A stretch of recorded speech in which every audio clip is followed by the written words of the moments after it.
سارا دن چٹکی بجاتے گزر گیا تھا، اسے پتہ ہی نہ چلا۔ ملازمہ نے اسے شاذل کے بارے میں کافی باتیں بتا دی تھی۔ اس نے تو ڈھکے چھپے الفاظ میں یہ بھی پوچھ لیا تھا کہ کیا آپ کے شاذل بابا یہاں پر لڑکیاں لاتے ہیں؟ ملازمہ حیرت سے حورین کا چہرہ دیکھنے لگے۔ حورین کہنے لگی میرا مطلب ہے کہ کیا انہیں یہاں پر اکثر لڑکیاں لاتے ہوئے دیکھا ہے تم نے؟ ملازمہ فوراً کانوں کو ہاتھ لگا کر کہنے لگی نہیں بی بی جی، اتنے سالوں سے میں یہاں پر ملازمت کر رہی ہوں، آج تک شاذل بابا نے کبھی کسی لڑکی کو نظر اٹھا کر نہیں دیکھا۔ لڑکیاں لانا تو دور کی بات، میں تو آپ کو پہلی لڑکی دیکھ رہی ہوں جو اس گھر میں ان کے ساتھ آئی ہے، وہ بھی ایک بچے کے ساتھ۔ حورین نے گہری سانس خارج کر کے رہ گئی تھی۔ جیسے شاذل کے آنے کا وقت ہوا تو اس نے خود کو ایک نظر بھر کر آئینے میں دیکھا تھا۔ وہ شاذل کو ناراض نہیں کرنا چاہتی تھی، کہیں اسے غصہ آ گیا اور وہ کچھ کر گزرا تو اس کے پاس تو اتنے پیسے بھی نہیں تھے کہ وہ 10 لاکھ اسے دے کر اپنی جان چھڑوا سکتی۔ اس لیے نہ چاہتے ہوئے بھی وہ دل کو سمجھا کر فریش ہوئی تھی، اور پھر ہلکا پھلکا تیار کر اس نے بیڈ پر سوئے ہوئے رزاق کو دیکھا۔ تبھی شاذل کی گاڑی پورش میں داخل ہوئی۔ شاذل لاؤنج میں داخل ہوا تو سامنے کھڑی حورین کو دیکھ کر اس کے ماتھے پر بل پڑی۔ کہنے لگا کس لیے تیار ہو کر آئی ہو میرے سامنے؟ کل رات تم میرا پورا موڈ خراب کر چکی ہو۔ میں نے کمرے کو اتنا اچھا ڈیکوریٹ کیا تھا، لیکن تمہاری وجہ سے سب خراب ہو گیا۔ اب میرے لیے تمہیں تیار ہونے کی ضرورت نہیں ہے۔ وہ سیدھا اپنے کمرے کی طرف گیا، لیکن کمرے میں اپنے بیڈ پر لیٹے ہوئے رضا کو دیکھ کر اس کے ماتھے پر دوبارہ بل پڑے۔ وہ رضا کی طرف بڑھا جو جاگ چکا تھا اور اب مسکرا کر بستر پر لیٹا کلکاریاں مار رہا تھا۔ وہ اسے گھور کر دیکھ کر کہنے لگا تم میرے بستر پر کیا کر رہے ہو؟ جس طرح وہ گھرا کر بولا تھا، رضا بھی اسی کی ہی نقل اتارتے ہوئے زبان باہر نکال کر نقل اتارنے لگا۔ یہ دیکھ کر شاذل نے مٹھیاں بھینچ لی، فوراً مکہ بنا کر کہنے لگا دوں گا ایک، لیکن بجائے ڈرنے کے رضا مزید کھلکھلا کر ہنسنے لگا۔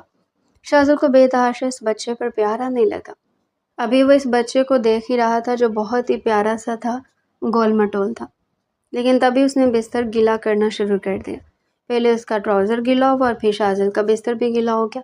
شاذل کے تو ماتھے پر بل پڑ گئے، فوراً جھٹکے سے پیچھے ہٹا، جبکہ رضا ابھی تک منہ سے آوازیں نکالتا ہوا ہنس رہا تھا۔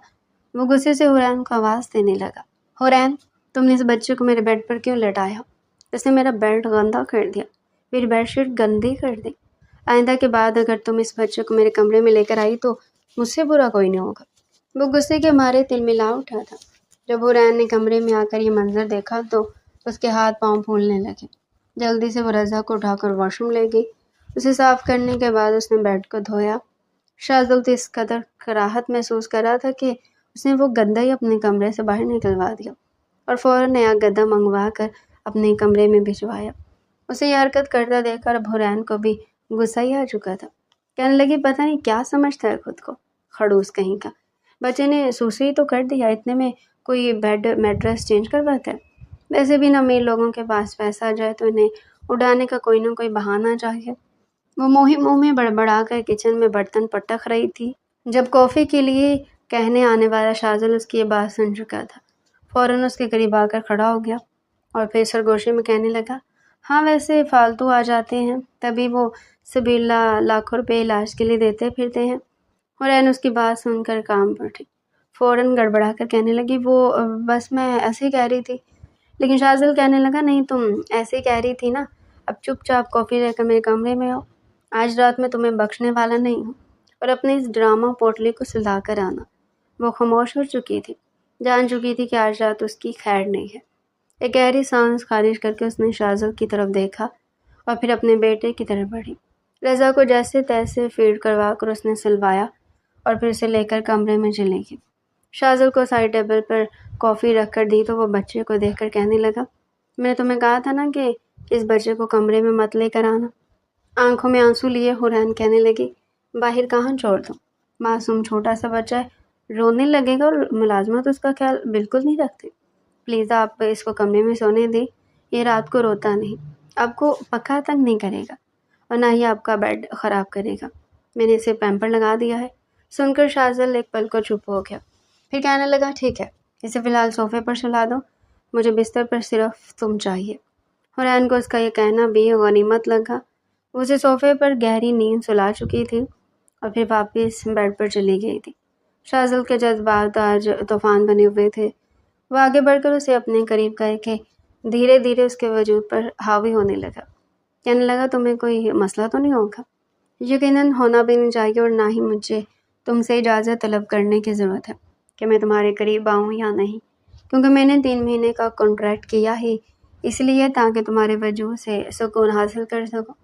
وہ چپ چاپ خود کو شاذل کے حوالے کر چکی تھی، اور شاذل دھیرے دھیرے اس کے قریب آ رہا تھا۔ وہ بار بار یوں کپکپا رہی تھی جیسے بالکل انچھوئی ہو اور یہ سب کچھ پہلی بار کر رہی ہو۔ شاذل بھی دھیرے دھیرے اس کی ہر خامی کو بھولتا ہوا اس کے وجود کے بےحد قریب آ گیا، اور پھر جیسے ایک جھٹکے سے اس نے حرین کے وجود میں سرایت حاصل کی تو ایک پل کو اسے جھٹکا لگا، کیونکہ حرین کے لبوں سے دبی دبی چیخ نکلی تھی۔ اس نے شاذل کے کندھوں کو بڑے زور سے پکڑ لیا تھا، اس کی آنکھوں سے آنسو جاری ہو چکے تھے، وہ شدید تکلیف میں تھی۔ یہ دیکھ کر شاذل ایک پل کو رکا، اور پھر اس نے اپنا وجود حرین پر حاوی کرنا شروع کر دیا۔ اس کی آنکھیں حیرت سے بھر چکی تھی، اسے تو لگا تھا کہ حرین چونکہ پہلے سے شادی شدہ تھی اور ایک بچے کی ماں تھی تو اس کے لیے سب کچھ نارمل ہوگا، اسے کوئی تکلیف نہیں ہوگی، لیکن حرین کے قریب آ کر اس پر بہت بڑی سچائی آشکار ہو چکی تھی۔ اس نے دوبارہ اس پر سختی کرنے کی کوشش نہیں کی تھی، بلکہ بڑے پیار کے ساتھ اس کے قریب آیا تھا، اور پھر دھیرے دھیرے اس کے وجود میں اپنی شدتیں انڈیلنے لگا۔ اس کی شدتوں سے حرین بالکل نڈھال ہو چکی تھی، آنکھیں موند کر بیڈ پر لیٹی تھی، آنسو ابھی بھی آنکھوں سے نکل کر بہہ رہے تھے۔ جب شاذل اسے الگ ہوا، بے ساختہ اس کی نظر بیڈ شیٹ پر گئی، جسے دیکھ کر اس کے ہوش اڑ گئے۔ وہ کبھی بیڈ شیٹ کو دیکھتا تو کبھی کرب زدہ چہرہ لیے حرین کو، اور پھر صوفے پر لیٹے ہوئے اس بچے کو۔ یہ بچہ آخر کہاں سے آیا تھا؟ سی سیکشن سے آیا تھا یا کیا؟ لیکن اگر سی سیکشن سے آیا ہوتا تو پھر یہ بستر کی چادر کیوں گواہی دے رہی ہوتی؟ اسے کچھ سمجھ نہیں آیا تھا۔ وہ اسے الگ ہو کر سیدھا واش روم گیا تھا، اور کچھ دیر بعد بیڈ شیٹ چینج کرنے کے بعد حرین بھی واش روم آ چکی تھی۔ خود کو فریش کرنے کے بعد جب وہ باہر نکلے تو شاذل بستر پر ہی بیٹھا ہوا تھا اور بار بار اس بچے کی طرف دیکھ رہا تھا۔ حرین جانتی تھی کہ شاذل اب اسے کیا پوچھے گا۔ اس کے سامنے جا کر بیٹھی تو شاذل اسے سوالیہ نظر سے دیکھنے لگا، کہنے لگا یہ سب کچھ کیا تھا؟ حرین ڈرتے ڈرتے کہنے لگی کیا؟ مجھے سمجھ نہیں آئی۔ شاذل کہنے لگا بچی مت بنو، تم بھی اچھی طرح جانتی ہو کہ میرا اشارہ کس طرف ہے، یہ بچہ کس کا ہے، اور تم ابھی تک بالکل انچھوئی کیسے ہو سکتی ہو؟ مجھے تو کچھ سمجھ نہیں آ رہی کہ تم نے یہ بچہ کیا پلے اسٹور سے ڈاؤن لوڈ کیا ہے؟ یہ آیا تو آیا کہاں سے؟ اور تمہاری پہلی شادی جس شخص سے ہوئی تھی اس نے تمہیں طلاق دی تھی یا پھر وہ مر چکا ہے؟ وہ ایک لفظ چبا کر بولا تھا۔ شاذل کے الفاظ سن کر اس کی آنکھوں میں آنسو آئے، پھر کہنے لگی اگر میں آپ کو سچ بتا دوں تو آپ میرے بچے سے نفرت تو نہیں کریں گے؟ شاذل منہ بنا کر کہنے لگا ویسے بھی میں کون سا اپنی جائیداد اس پر لٹا رہا ہوں یا اس پر محبت سے پھول برسا رہا ہوں؟ اسے میرا بستر گندا کیا ہے۔ مجھے بچے اسی لیے نہیں پسند کیونکہ ان کو خود پر کنٹرول نہیں ہوتا، جب مرضی جہاں مرضی یہ بستر اور فرش گندا کرنا شروع کر دیتے ہیں، کپڑے گندے کر دیتے ہیں۔ اب بتاؤ مجھے، پہلیاں مت بجھاؤ۔ شاذل کی بات سن کر وہ ایک پل کو ہچکچائی، پھر ڈرتے ڈرتے کہنے لگی یہ بچہ جس کی عمر ابھی 8-9 مہینے ہو گئی ہے، یہ 9 مہینے پہلے میری زندگی میں آیا تھا۔ شاذل اس کے ایک ایک لفظ کو بڑے غور سے سن رہا تھا۔ جب حرین کہنے لگی میں اس روز اپنے کالج سے واپس لوٹ رہی تھی، اتفاق سے جس بس میں آتی تھی اس بس کا ٹائر پنکچر ہو گیا تھا اور مجھے گھر جلدی لوٹنا تھا، گھر جا کر کھانا بنا کر بابا کو دیکھنا تھا اور پھر ٹیوشن والے بچوں کو بھی پڑھانا تھا، اس لیے میں پیدل ہی سفر طے کرنے لگی کہ اگلے بس اڈے پر دوسری بس مل جائے گی، اس میں بیٹھ کر میں گھر چلی جاؤں گی۔ لیکن ابھی میں سڑک کے کنارے چل رہی تھی جب مجھے ایک بچے کے رونے کی آواز آئی۔ میں نے آس پاس دیکھا، تبھی جھاڑیوں میں مجھے ہلچل محسوس ہوئی۔ میں جیسے ہی جھاڑیوں کی طرف بڑھی تو وہاں پر ایک کالے رنگ کا شوپر تھا۔ پہلے تو میں گھبرا گئی، لیکن پھر ڈرتے ڈرتے جب میرے وہاں بیٹھ کر وہ شوپر ذرا سا پھاڑا تو اندر سے مجھے ایک معصوم بچہ دکھائی دیا جو مسلسل رو رہا تھا۔ میں نے جلدی سے ہاتھ آگے بڑھا کر اس بچے کو اپنی گود میں اٹھا لیا۔ اس وقت رضا کی حالت یہ تھی کہ اس کے تن پر کپڑا تک موجود نہیں تھا۔ میں نے اپنے دوپٹے میں اسے چھپا لیا، وہ بہت رو رہا تھا، اس کے ماتھے پر چوٹ بھی آئی تھی۔ میں جلدی سے اسے ہاسپٹل لے کر گئی۔ ڈاکٹر نے چیک اپ کرنے کے بعد اسے کچھ دیر انکیوبیٹر میں رکھا۔ میں نے اپنے بابا کو بھی اس کے بارے میں بتا دیا، وہ بھی ہاسپٹل آ چکے تھے۔ وہ بچہ مسلسل روئے جا رہا تھا، لیکن جیسے ہی میں نے اسے اپنی گود میں اٹھایا وہ فوراً خاموش ہو گیا۔ اس کا چہرہ اپنے چہرے کے قریب لے جا کر اسے چپ کرواتی تو وہ چپ ہو جاتا۔ ڈاکٹرز کو جب بتایا کہ یہ سڑک کنارے ملا تو وہ مجھے یہی کہنے لگے کہ اسے کسی یتیم خانے میں چھوڑ دیں گے، لیکن میرا دل نہیں مان رہا تھا۔ میں اس بچے کو پالنا چاہتی تھی، اس لیے میں نے بابا سے التجا کی کہ مجھے اس بچے کو پالنا ہے، میں اسے اپنے ساتھ رکھوں گی۔ بابا بھی مان گئے اور پھر میں اس بچے کو گھر لے آئی تھی۔ بالکل ایک ماں بن کر میں نے اس بچے کو پالا ہے، اور اس بیچ کافی لوگ ایسے تھے جن کو میں ملی تو ان کو یہی لگا کہ شاید یہ میرا ہی بچہ ہے، اور کچھ لوگوں نے تو یہ بھی کہنا شروع کر دیا کہ میں نے شادی کر رکھی تھی، پھر مجھے طلاق ہوگی، جبکہ ایسا کچھ بھی نہیں ہے۔ میں تو بغیر شادی کی رضا کی ماں بن گئی، اور یہ بچہ ہمیشہ میرے ساتھ رہے گا۔ میں اسے اپنی اولاد سمجھتی ہوں، میرے علاوہ کوئی اور اس کی دیکھ بھال کرنے والا نہیں ہے، اس لیے میں اسے یہاں آپ کے گھر لے آئی۔ لیکن آپ فکر مت کیجیے گا، یہ آپ کو دوبارہ تنگ نہیں کرے گا، آپ کو تکلیف کا موقع نہیں دے گا۔ ان 3 مہینوں میں میرے ساتھ اس بچے کو بھی اس گھر میں رہنے دیں۔ یہ سن کر شاذل ایک پل کو خاموش ہو چکا تھا۔ حورین جو کچھ بول رہی تھی وہ بالکل سچ تھا، اور اسے یقین آ چکا تھا۔ وہ ایک گہری سانس خارج کر کے کہنے لگا، ٹھیک ہے، تم نے جو کیا اچھا کیا۔ خدا غارت کرے ایسی بے حس ماؤں کو جو چند لمحوں کے سکون کی خاطر اولاد پیدا کر لیتی ہیں اور پھر انہیں یوں مرنے کے لیے چھوڑ دیتی ہیں۔ یہ سن کر حورین کی آنکھوں میں آنسو آ چکے تھے، اور وہ رضا کو مزید کھینچ کر اپنے سینے سے لگا گئی۔ شاذل خاموش ہو چکا تھا۔ اس نے ملازمن سے کہلوا کر رضا کے لیے کافی ساری چیزیں منگوائی تھی، اس کے کھانے پینے کے لیے، پھر کھلونے اور کپڑے۔ جب حورین نے اتنا زیادہ سامان صرف رضا کے لیے دیکھا تو وہ اس کے چہرے پر مسکراہٹ آ گئی تھی، اور رضا بھی اب پہلے سے زیادہ صحت مند لگنے لگا تھا۔ جیسے جیسے وقت گزر رہا تھا، دھیرے دھیرے حورین کو فکر ستانے لگی تھی۔ شاذل ہر رات اس کے قریب آتا، ایک رات بھی اسے بخشتا نہیں تھا، بلکہ اس پر اپنی محبتیں لٹا کر اسے نڈھال کر دیتا، اور پھر اگلی صبح وہ آفس کے لیے نکل جاتا۔ جیسے جیسے 3 مہینے پورے ہو رہے تھے، حورین کا دل کانپنے لگا تھا۔ وہ اپنے بابا سے ملنے جاتی رہتی تھی۔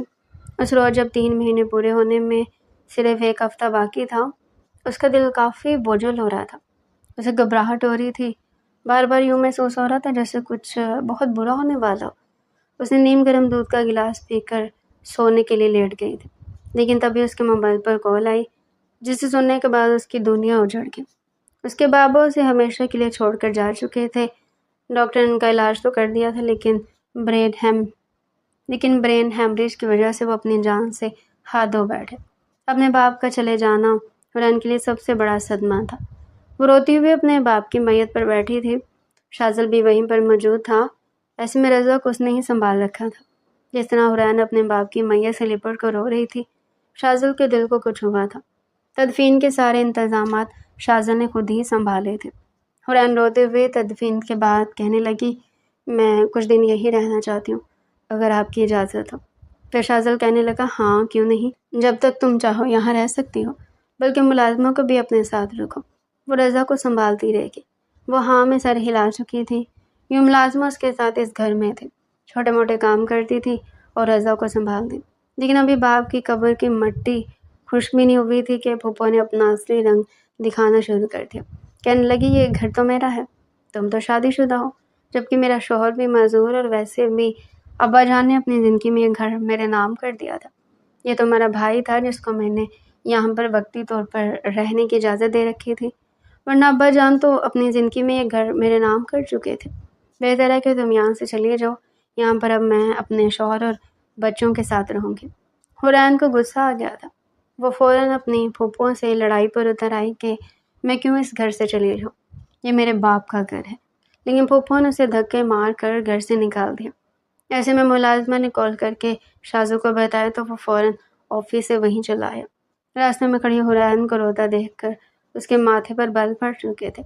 وہ غصے سے اس کی پھوپھو کو اچھا خاصا سنا چکا تھا کہ آپ کی جائیداد کا جو حصہ ہے وہ آپ کو پورا ملے گا، لیکن آپ اپنی جائیداد لینے کے چکر میں حورین کو اس کے حصے سے محروم نہیں کر سکتی۔ بہت جلد آپ سے ملاقات اب کورٹ میں ہوگی۔ یہ کہہ کر وہ حورین کو اپنے ساتھ لے کر چل پڑا، لیکن حورین کا رو رو کر برا حال تھا۔ وہ کمرے میں بیٹھی ہچکیاں لے رہی تھی، رضا اس کے پاس سو رہا تھا۔ جب شاذل کمرے میں آیا اور حورین کو اپنے سینے سے لگا دیا، کہنے لگا، کیوں رو رہی ہو، چپ ہو جاؤ۔ لیکن وہ روتے ہوئے کہنے لگی، کیسے چپ ہو جاؤں، مجھ سے میرے گھر کی چھت چھن گئی ہے، میرا کوئی گھر نہیں رہا، 3 مہینے کا کنٹریکٹ پورا ہونے میں صرف 1 دن باقی ہے، پھر میں کہاں جاؤں گی۔ اپنے بچے کو لے کر میرا تو کوئی ٹھکانہ نہیں رہا۔ مجھے بہت ڈر لگ رہا، کاش بابا مجھے بھی اپنے ساتھ لے جاتے۔ لیکن شاذل فوراً اس کے لبوں پر ہاتھ رکھ کر کہنے لگا، شٹ اپ، زبان بند رکھو۔ نکاح کیا میں نے تم سے، اور یہ گھر تمہارا ہے۔ اس گھر میں صرف اور صرف تم رہو گی۔ حورین حیرت سے اس کا چہرہ دیکھنے لگے، کہنے لگے، جی کیا کہہ رہے ہیں آپ؟ شاذل ایک گہری سانس خارج کر کے کہنے لگا، میرے لیے پرفیکٹ بیوی صرف تم ہو، تم سے بڑھ کر اور کوئی نہیں ہے۔ مجھے لگا تھا کہ تم صرف اور صرف پیسوں اور جائیداد کے لالچ میں مجھ سے شادی کر رہی ہو اور 3 مہینے سے زیادہ میرے ساتھ چل نہیں پاؤ گے، لیکن ان 3 مہینوں میں تمہیں اچھے سے پرکھ اور آزما چکا ہوں۔ تم نے مجھ سے کبھی ایک سوٹ تک نہیں مانگا، کبھی کسی چیز کی فرمائش نہیں کی۔ جو کھانے کو ملا وہی کھا لیا، جو لا کر دیا وہی رکھ لیا۔ سچ پوچھو تو تمہیں دیکھ کر میں تم سے محبت کر بیٹھا تھا، اور مجھے فخر ہے کہ مجھے تم جیسی اتنی اچھی اور نیک لڑکی سے محبت ہوئی۔ یہ کہہ کر حورین کو سینے سے لگا گیا، اور حورین کو لگا جیسے اس کا کوئی خواب پورا ہو چکا ہو۔ وہ بھی اپنا چہرہ اس کے سینے میں چھپا چکی تھی۔ شاذل اس کے بالوں کو سہلا چکا تھا، مسکرا کر کہنے لگا، اس کا مطلب اب آپ مجھے ڈیورس نہیں دیں گے؟ شاذل کہنے لگا، مر کر بھی نہیں۔ اسے اپنے قریب مزید کھینچ چکا تھا۔ پھر وہ کہنے لگی، رضا کو کبھی آپ ڈانٹیں گے تو نہیں؟ شاذل رضا کو دیکھتے ہوئے اٹھا اور اسے اپنی گود میں لٹا کر اس کا ماتھا چوم چکا تھا۔ کہنے لگا، نہیں، جب تم اسے بغیر شادی کے ماں بن کر پال سکتی ہو تو میں بھی اسے اب باپ بن کر پالوں گا اور اسے اپنا نام دوں گا۔ دونوں کے چہرے پر مسکراہٹ آ چکی تھی، اور عین اپنا چہرہ شاذل کے سینے میں چھپا چکی تھی۔ آنے والی زندگی بہت ہی حسین ہونے والی تھی۔